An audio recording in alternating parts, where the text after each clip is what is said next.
Welcome to this journey of one of the most disturbing cases in recorded history of Appalachia. Before we begin, I invite you to leave a comment about where you're watching from and the exact time you heard this story. We're interested in knowing where and at what times of day or night these documented accounts arrive. The old-timers of McDowell County, West Virginia, still speak in hushed tones about the winter of 1923. It was a season of unusual stillness, even for the isolated hollows of Appalachia, a stillness that seemed to swallow sound itself in the vicinity of the Caldwell property, a sprawling, weathered homestead perched on the edge of what locals called the Forgotten Ridge, just 17 miles northwest of Welch.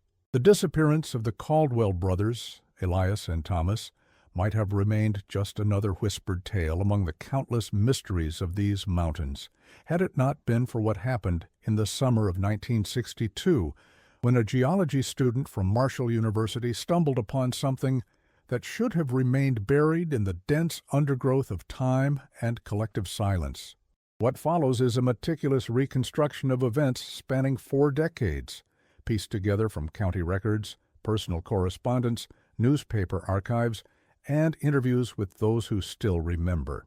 Some details, we must acknowledge, have been lost to time, while others perhaps intentionally obscured by those who wished the story to fade into the mist that so often shrouds these ancient mountains. The Caldwell brothers were known throughout McDowell County as successful timber merchants, having inherited their father's modest logging operation in 1910. Unmarried and intensely private, they lived together in the family home where they had been born, a 2-story clapboard structure that had gradually expanded over the years to accommodate their business operations. Their father, August Caldwell, had established himself in the area shortly after the Civil War, when land was cheap and opportunities plentiful for those willing to brave the isolation. The Caldwell timber operation had grown significantly under the brothers' management. By 1920, they employed nearly 30 men and had expanded their reach beyond McDowell County to neighboring Logan and Wyoming counties. Their distinctive mark, a stylized CT for Caldwell timber, was stamped on lumber that helped build structures as far away as Charleston and Huntington. They were modernizers, noted Harold Mitchell, whose interview from 1963 is preserved in county records. Mitchell had worked as a bookkeeper for the Caldwells from 1917 to 1921. They brought in the first steam-powered sawmill to the county in 1915, replaced most of the mule teams with trucks by 1919. They weren't popular moves with the old-timers, but the brothers didn't seem to care much for public opinion. They were focused on efficiency, on expansion. This ambition made them successful, but not necessarily well-liked. They kept to themselves, noted Eleanor Blackburn, whose father had worked for the Caldwells in the early 1920s. This interview, conducted in 1965 and preserved in the McDowell County Historical Society archives, offers one of the few first-hand accounts of the brothers. My father said they were fair employers, but cold somehow, like they were always watching, calculating. They spoke to each other in half-sentences, as if they could read each other's thoughts. It unnerved people. The brothers had distinct personalities despite their close relationship. Elias, the elder by 2 years, handled the business side of the operation. Thomas oversaw the actual logging and processing. Elias was the numbers man, Mitchell recalled. Always had a ledger in hand, calculating costs, projecting profits. Thomas was more hands-on, knew every aspect of cutting and processing. He could look at a stand of trees and tell you exactly how much usable lumber it would yield. Both were described as intelligent and educated, unusual for the area at that time. Their father, August Caldwell, had insisted on formal schooling, sending both sons to a boarding school in Richmond for their secondary education. Elias had even attended the University of Virginia for 2 years, studying business administration before returning to join the family enterprise. This education set them apart in rural McDowell County, where formal schooling beyond the basics was rare. It may have contributed to the sense of distance many locals felt toward the brothers. "They didn't speak like us," noted James Hatfield, a former employee interviewed in 1964. "Didn't socialize in the usual ways, no church attendance, no participation in community events. They had books delivered regularly from a bookstore in Charleston. Both played musical instruments, piano for Elias, violin for Thomas. Sometimes in the evening, if you were walking past the property, you could hear them playing together. Beautiful, but somehow sad."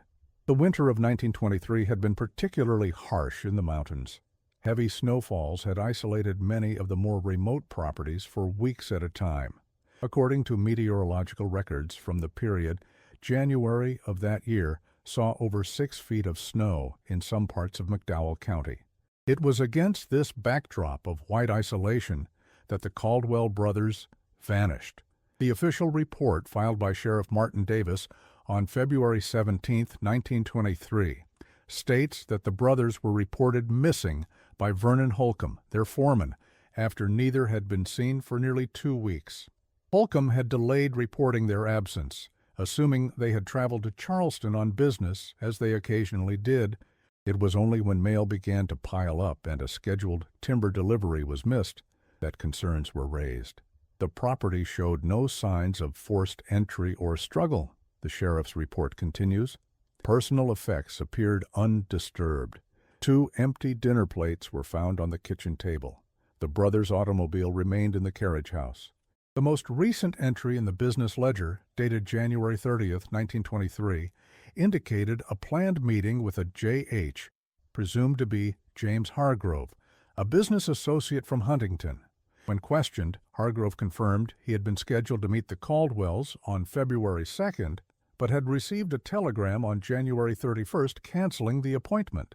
The telegram, which Hargrove provided to authorities, read simply, "Meeting postponed indefinitely. Stop unforeseen circumstances. Stop regrets.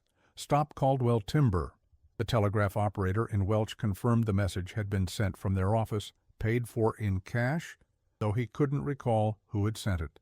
The sheriff's investigation was limited by the weather conditions and by the priorities of the time.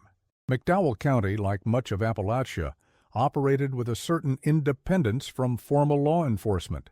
When the initial search of the property and immediate surroundings yielded no results, Sheriff Davis's efforts shifted to determining if foul play had occurred.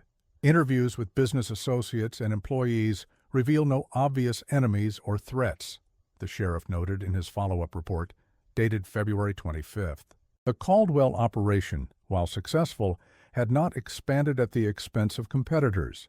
Their business practices, while occasionally modernistic and disruptive to traditional methods, were generally regarded as fair. No significant debts or financial irregularities have been identified. The most promising lead came from Abigail Turner, the Caldwells' nearest neighbor, who lived approximately 2 miles down the ridge. She reported hearing unusual sounds coming from the direction of the Caldwell property on the night of January 31st. It wasn't like any natural sound, Turner told the sheriff. Not an animal or the wind.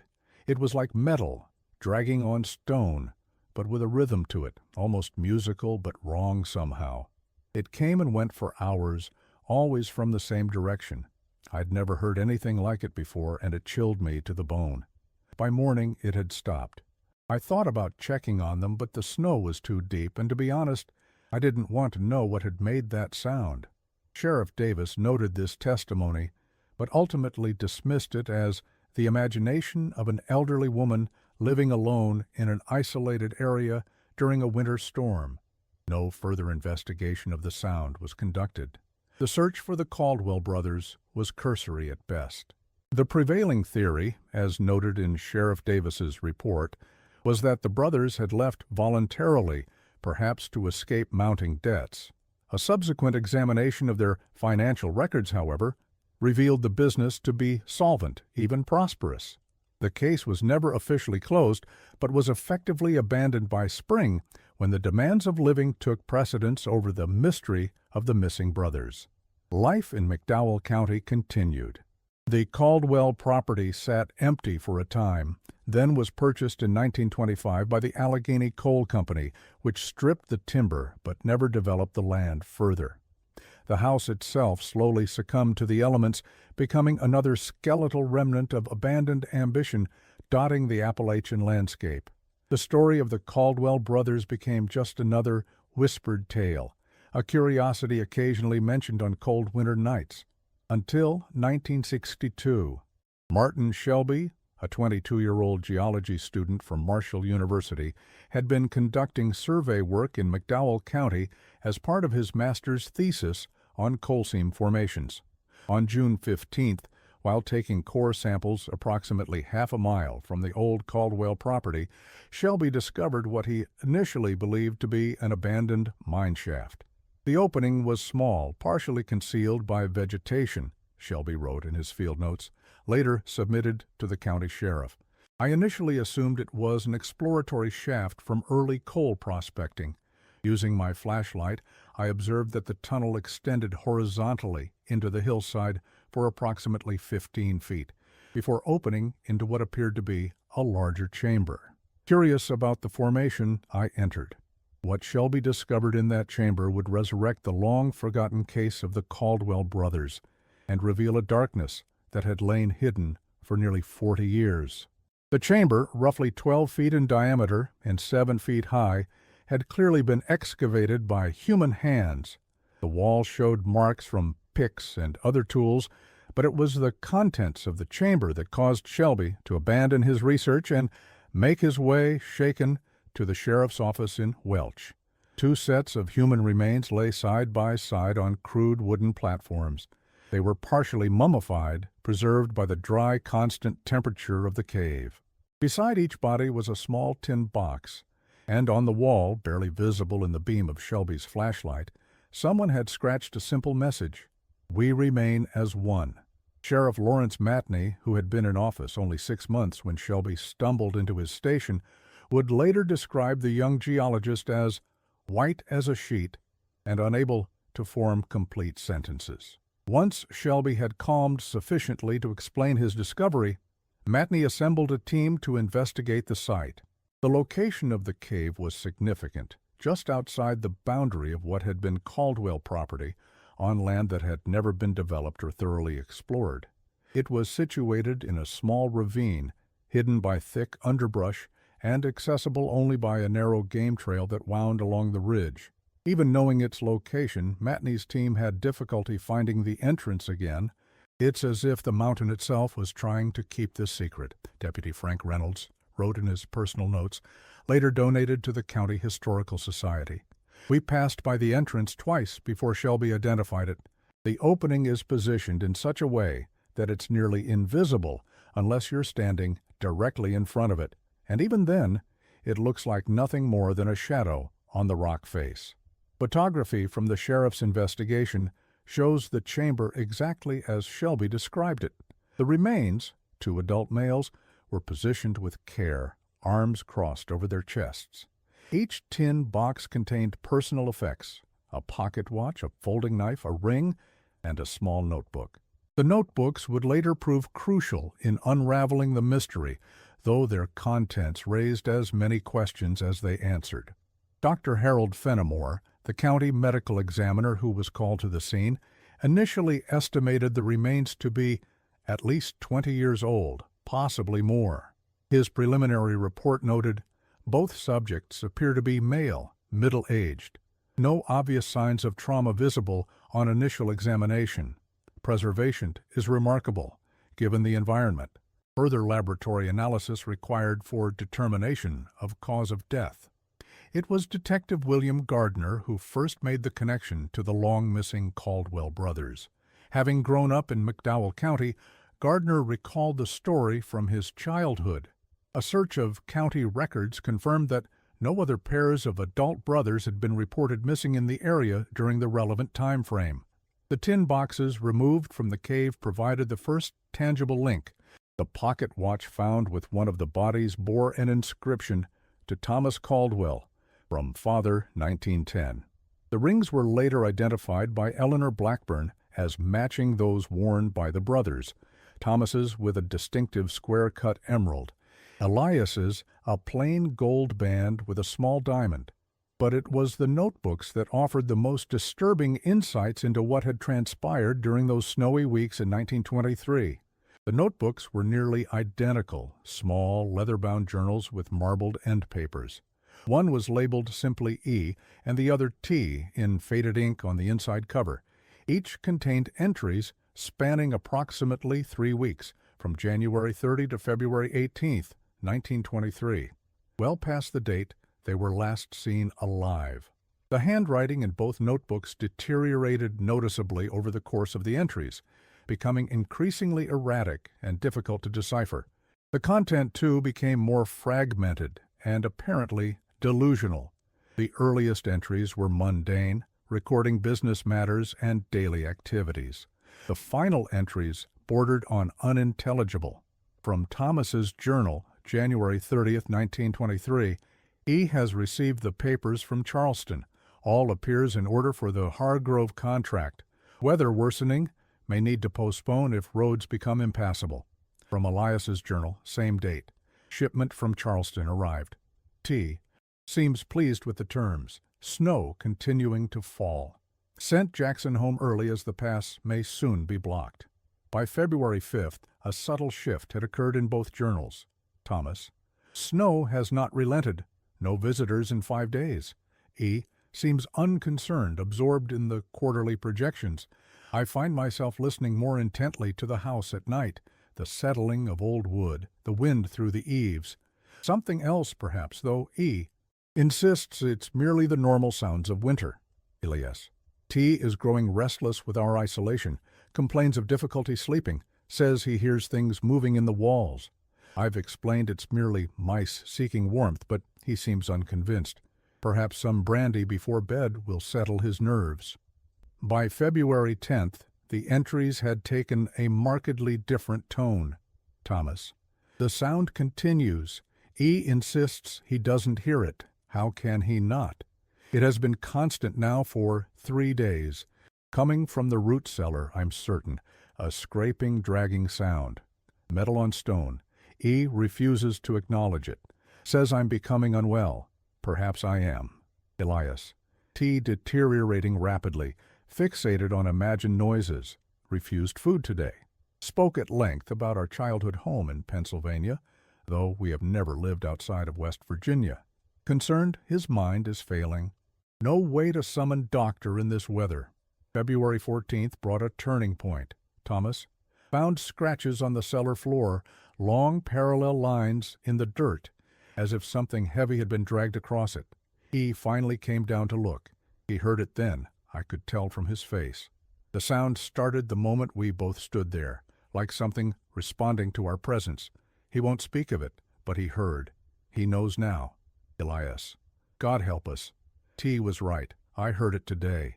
The sound is real, not mice, not the house settling. Something deliberate, something aware.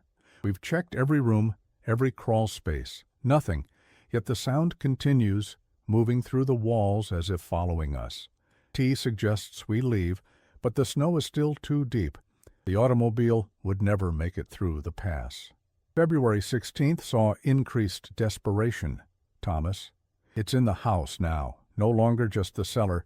We hear it in every room, always just out of sight, moving behind us.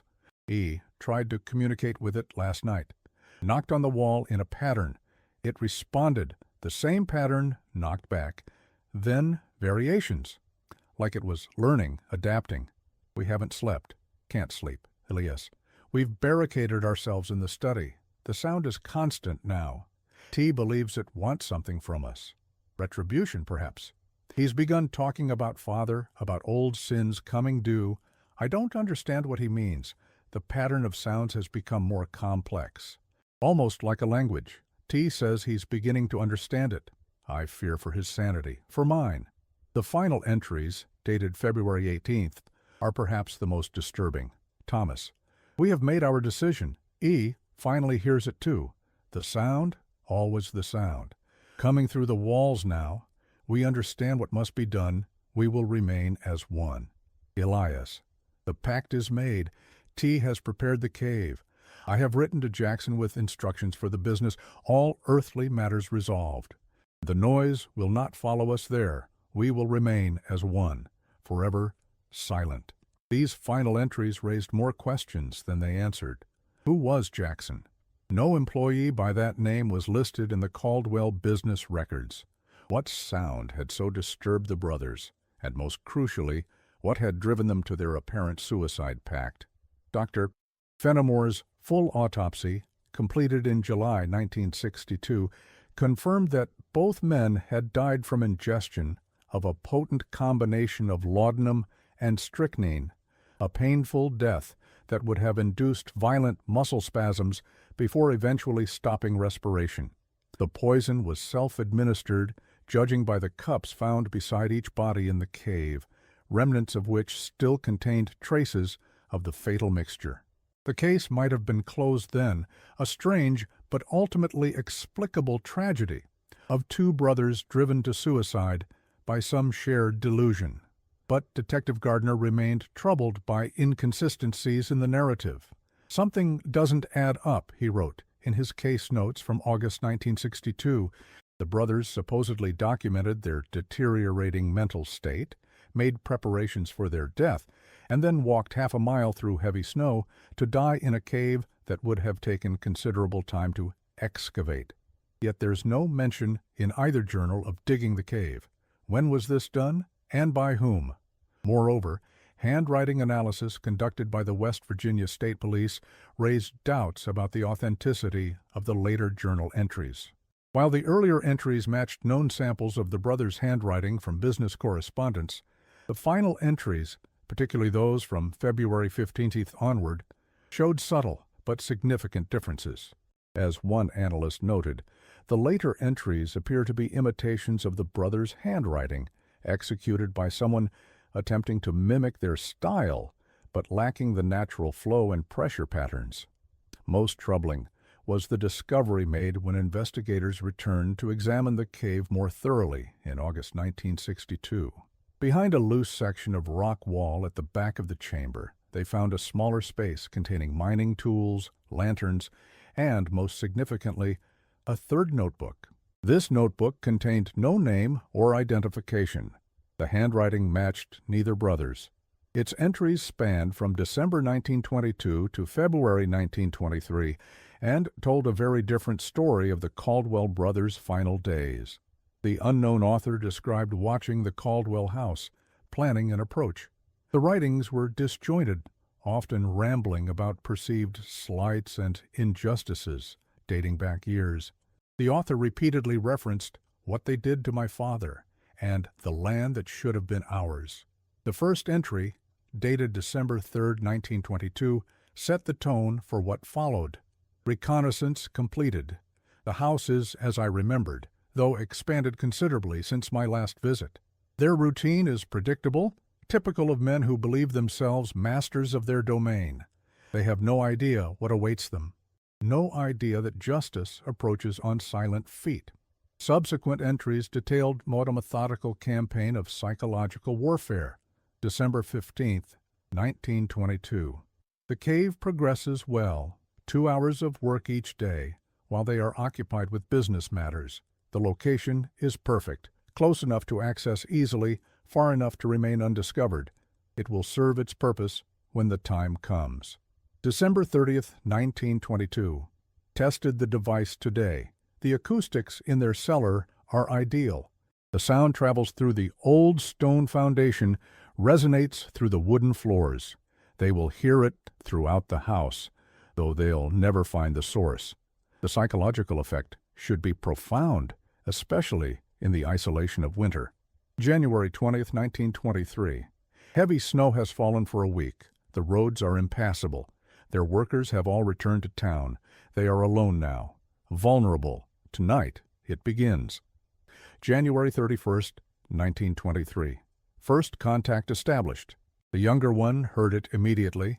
His reaction was everything I hoped for: confusion, then fear. The older one remains skeptical, rational. He will be harder to break, but all men have their breaking point. The sound will find his. February 5th, 1923. Progress exceeds expectations. T is already showing signs of psychological distress. sleeping poorly, jumping at shadows. He remains stoic, but I've seen him standing in rooms, listening. He hears it too, though he won't admit it yet. The device works precisely as designed. The varying patterns create the impression of intelligence, of purpose. They begin to attribute meaning where there is none. The human mind, confronted with patterns it cannot explain, will create its own explanations, usually the darkest possible ones. February 14, 1923. Breakthrough. Both now acknowledge the sound. Both now fear it. I revealed myself briefly today, just a glimpse through a window, quickly gone. Dressed in black, face obscured, they both saw. The fear in their eyes was palpable. They're beginning to understand that they are not alone, that someone watches, someone waits. The final entry, dated February 20th, 1923, read simply, "It is done." They rest where no one will find them. The sound that tormented them in their final hours was nothing but a metal pipe dragged across their cellar ceiling as I walked the floors above. How easily the mind can be broken when isolated and afraid. They believed they were going mad. Perhaps they were. They are silent now, forever silent. This discovery transformed the investigation from a historical curiosity to an active murder case. But with the primary suspect, whoever had written the third journal, long dead by any reasonable assumption, there seemed little chance of resolution. It was Eleanor Blackburn who provided the crucial link. When shown the third journal in September 1962, she recognized the handwriting immediately. "That's Vernon Holcomb's hand," she stated with certainty. "He worked for the Caldwells for years. He's the one who reported them missing." Vernon Holcomb, the brothers' foreman, had died in 1957. His sister, Meredith Holcomb Peters, still lived in Charleston. When questioned by detectives, she reluctantly shared what she knew of her brother's connection to the Caldwells. "My grandfather, Samuel Holcomb, was August Caldwell's business partner when they first came to West Virginia," she explained. "According to my brother, they jointly purchased the land where the timber operation was established. But when my grandfather died in a logging accident in 1880, August Caldwell somehow managed to have all the property transferred to his name alone. My grandmother and her sons, my father and uncle, were left with nothing." This account was confirmed by county records. Samuel Holcomb had indeed been August Caldwell's partner, and following his death, the widowed Mrs. Holcomb had filed a lawsuit contesting the property transfer. She lost the case, partly due to a convenient fire that destroyed certain documents in the county clerk's office. "My brother grew up watching the Caldwells profit from what he believed should have been partly his," Meredith continued. "When he was old enough, he went to work for them, said he wanted to be close to what should have been his birthright. He never spoke much about them, but sometimes, when he'd been drinking, he'd talk about justice delayed. I never understood what he meant." Vernon Holcomb's employment history with Caldwell Timber showed a steady rise through the ranks. Hired as a common laborer in 1915, he had become foreman by 1920. His personnel file, preserved in the company records, contained consistently positive evaluations from both brothers. "Hard-working and reliable," Thomas Caldwell had written in 1919, "shows initiative and understanding of all aspects of the operation. Demonstrates unusual attention to detail and mechanical aptitude," Elias noted in 1921. "Recommended for increased responsibilities and commensurate compensation." This apparent respect makes the subsequent events all the more disturbing. Vernon Holcomb had gained the brothers' trust only to use that position to orchestrate their psychological torture and ultimate deaths. The investigation concluded that Vernon Holcomb had carefully planned and executed the murder of the Caldwell brothers, using psychological torture, the mysterious sounds, to destabilize them mentally before eventually poisoning them and staging an elaborate suicide scenario. He had written the final entries in their journals himself, creating a narrative of shared delusion and suicide. The case was officially closed in October 1962, though with the perpetrator long deceased, no charges could be filed. The remains of Elias and Thomas Caldwell were finally laid to rest in the Welch Cemetery, a quiet end to their disturbing story. But questions lingered. Why had Vernon Holcomb kept the third journal, documenting his own crimes, hidden in the cave with his victims? Why create such an elaborate scenario rather than simply killing the brothers outright? And most troubling, given the inconsistencies in the timeline, had Holcomb acted alone? The Caldwell property remained undeveloped, eventually reverting to state ownership for unpaid taxes. The cave was sealed by the county in 1963, ostensibly for safety reasons. The local newspaper, the Welch Daily News, ran a series of articles about the case in 1964, but public interest gradually waned. In 1966, Martin Shelby, the geology student who had discovered the remains, published his master's thesis. In a strange footnote to the academic work on coal formations, he included a personal observation. During my subsequent visits to the site where I made my discovery in 1962, I have noted an unusual acoustic phenomenon in the vicinity of the sealed cave. When the wind moves through the valley at certain angles, it creates a sound, not unlike that of a metal implement being dragged slowly across stone. I have measured this sound with recording equipment and determined it to be a natural phenomenon caused by the interaction of wind with the specific topography of the area. One wonders if this natural occurrence might have been the actual source of the sounds that so disturbed the Caldwell brothers in their final days, rather than Holcomb's claimed actions. This observation prompted a brief reopening of the investigation in 1967, but no conclusive findings altered the official narrative.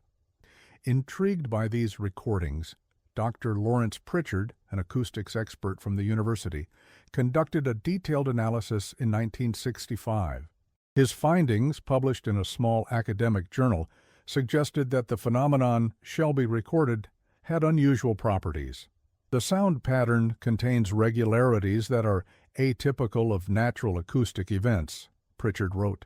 There are repeating elements that, when analyzed through spectral mapping, appear to form distinct patterns.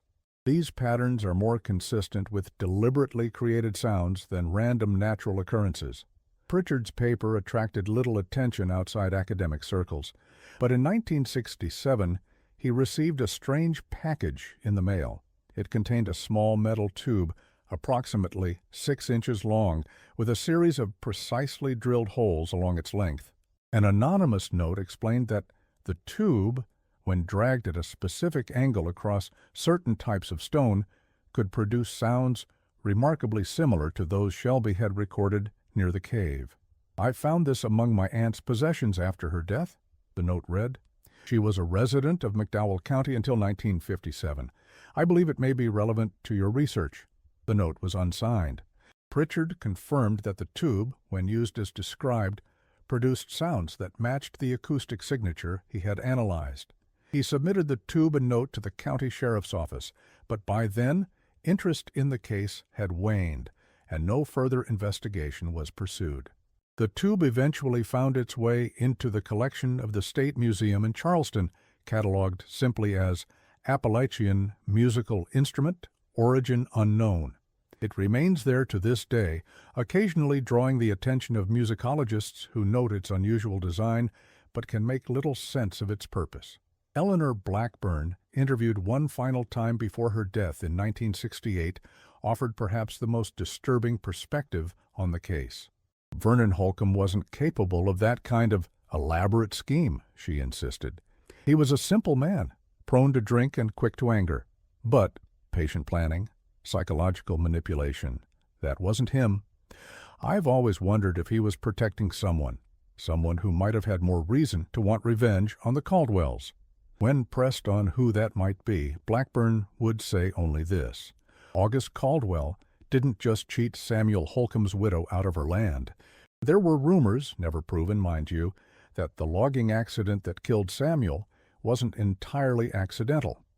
And Vernon had an older sister, Catherine, who was considered brilliant but unstable. She left the county around 1900, but some said she returned occasionally.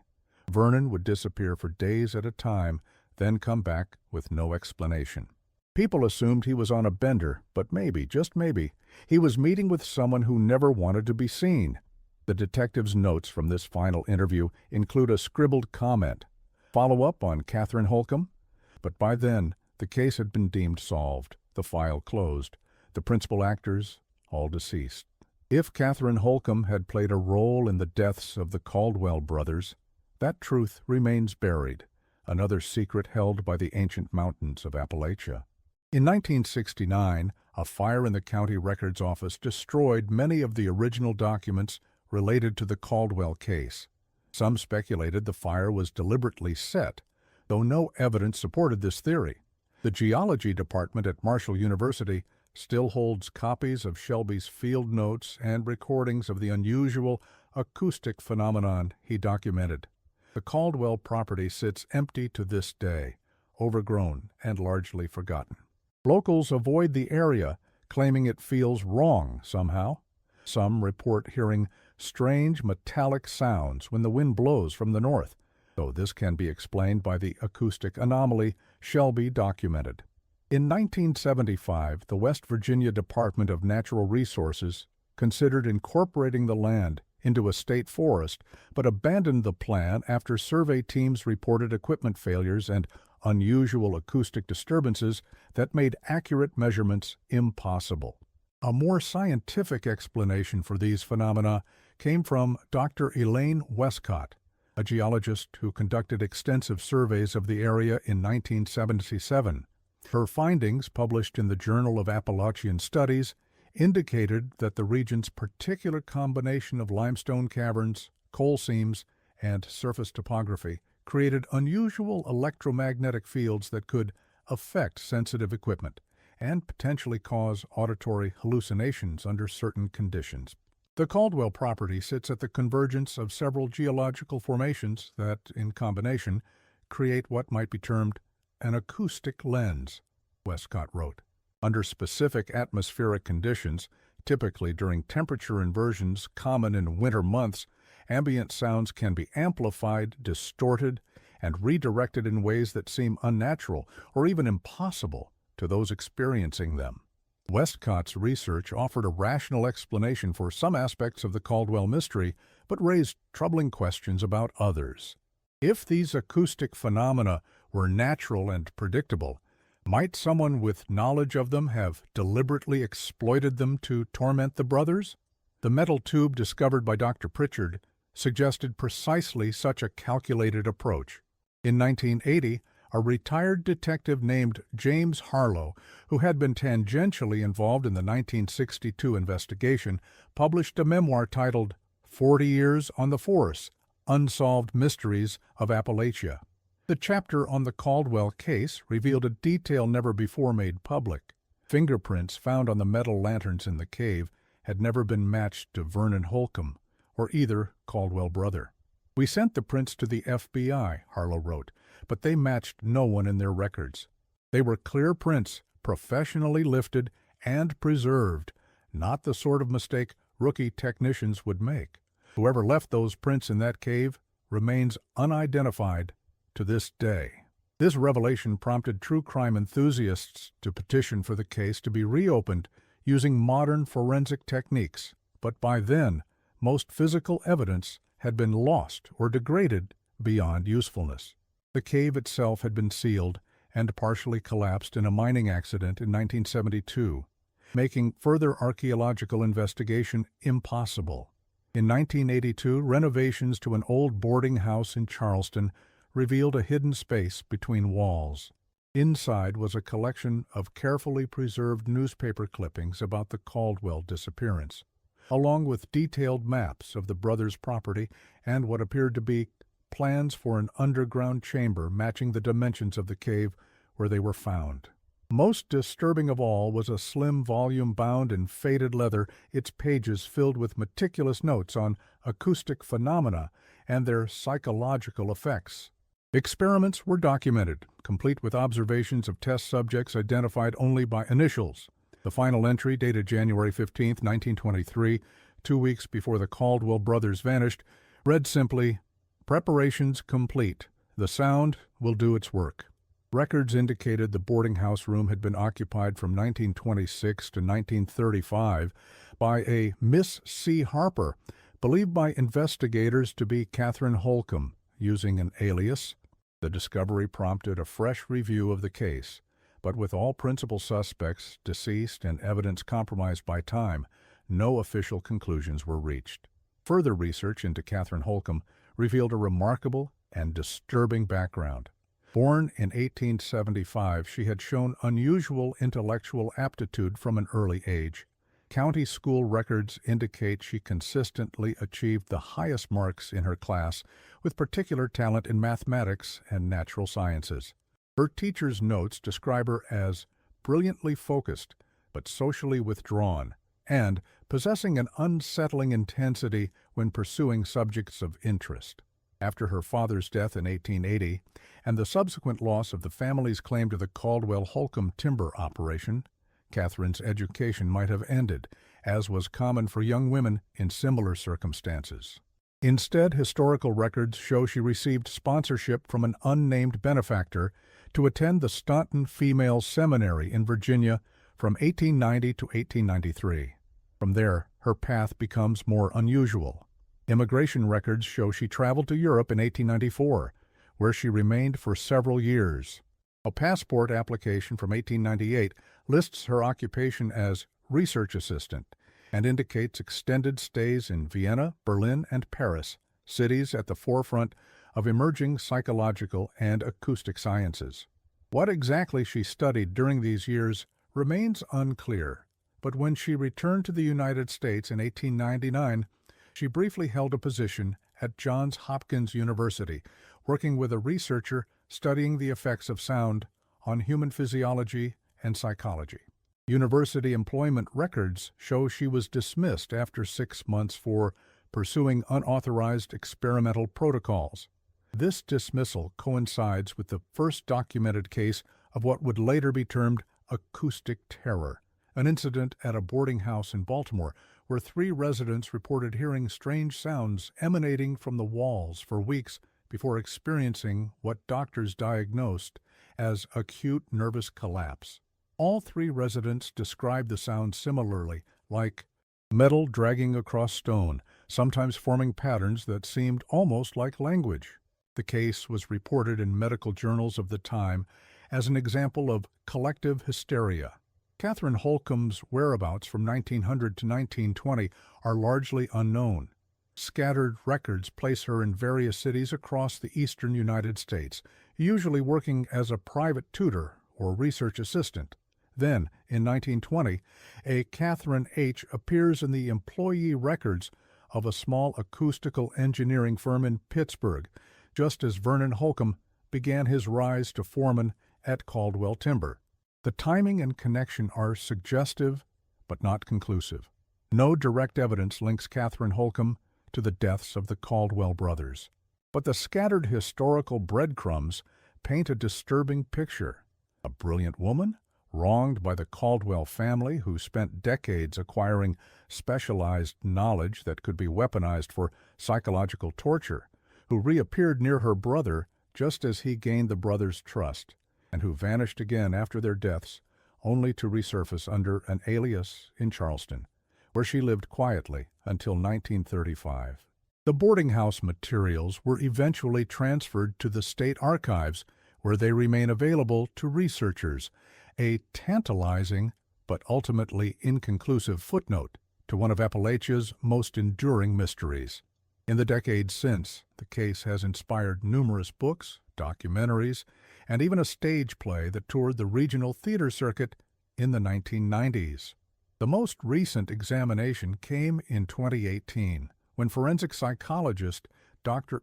Nathan Reeves published The Echo Chamber Psychological Warfare in the Caldwell Brothers Case, analyzing the sophisticated manipulation techniques apparently employed against the brothers. What makes this case so disturbing from a psychological perspective, Reeves wrote, is the calculated exploitation of isolation, sensory manipulation, and targeted triggers. The perpetrator, whether Holcomb acting alone or as part of a conspiracy, demonstrated a sophisticated understanding of psychological torture techniques that were not widely documented until decades later. The progressive destabilization documented in the brothers' journals follows patterns now recognized in coercive interrogation and cult indoctrination. Reeves speculated that Catherine Holcomb, if indeed she was involved, might have gained such knowledge through her travels abroad, possibly coming into contact with early psychiatric research or even military intelligence operations following the First World War. The use of sound as a weapon, he noted, has a long history in warfare and interrogation, but the systematic application described in the Hidden Journal suggests knowledge beyond what would have been commonly available in rural West Virginia in the 1920s. A further twist in the case emerged in 2005, when historians researching the early development of psychological warfare techniques discovered references to a CH in recently declassified military documents from 1917-1918. These documents, part of the U.S. Army's Experimental Psychological Operations Unit during World War I, mentioned a civilian consultant who had proposed using acoustical manipulation to induce specific psychological states in enemy combatants. The proposal included detailed descriptions of devices that could create disorienting and destabilizing sound patterns when deployed in enemy trenches or bunkers. The military ultimately declined to pursue this approach, deeming it too experimental and of questionable effectiveness in battlefield conditions. The consultant left the program in early 1918.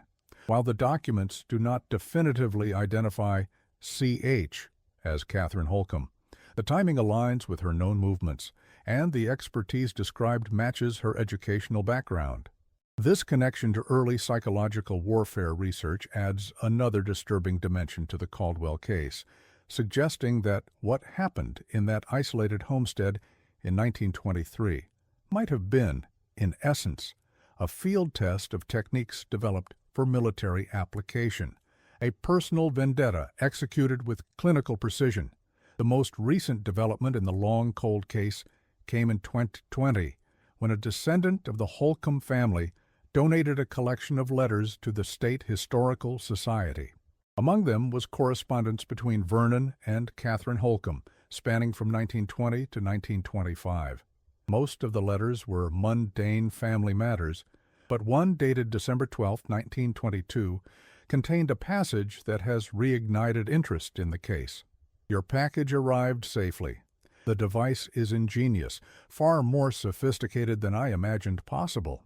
I've tested it as you suggested, and the effect is exactly as you described. Even knowing what causes it, the sound still chills me. I cannot imagine what it would do to someone unprepared, especially in these long winter nights when the mind turns inward. Are you certain this is the only way? There must be simpler means of justice. But I trust your judgment, as always. The brothers remain unaware of your return to the area. All continues according to plan. This letter, authenticated by handwriting experts, provides the strongest evidence yet of a conspiracy between the Holcomb siblings.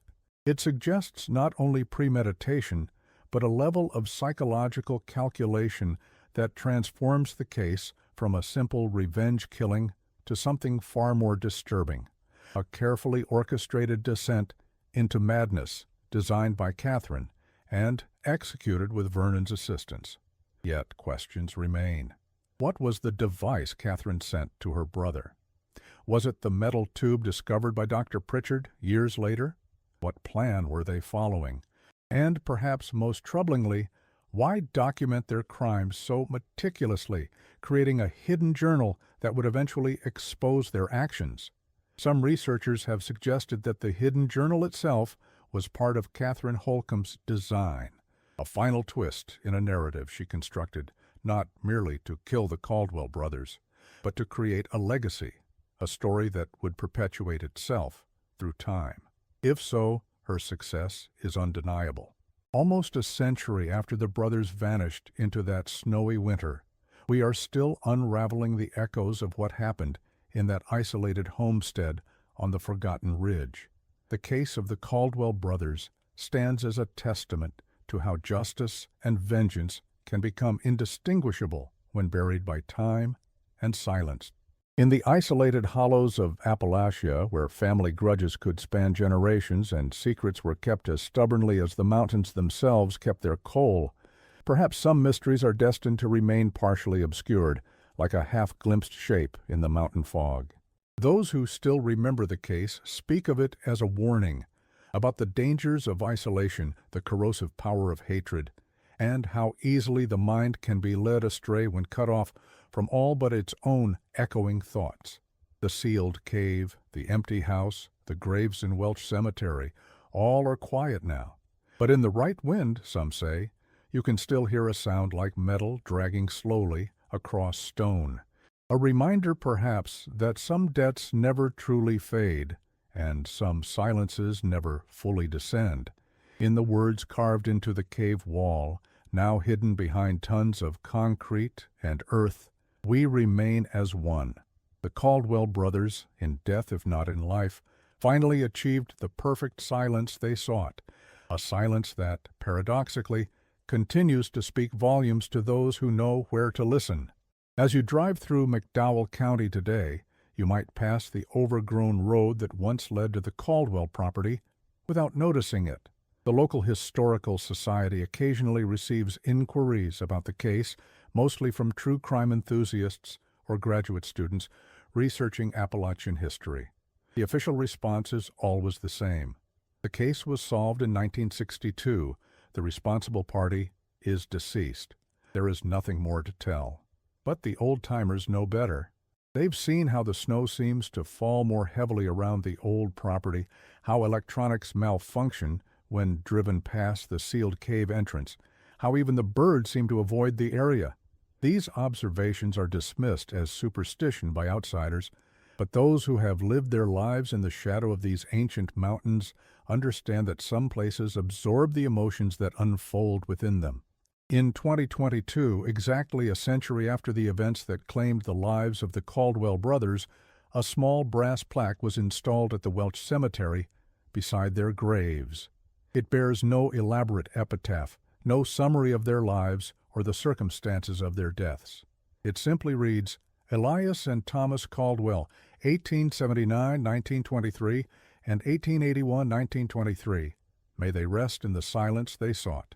The winter winds still blow through McDowell County. The old trees still stand watch over forgotten graves.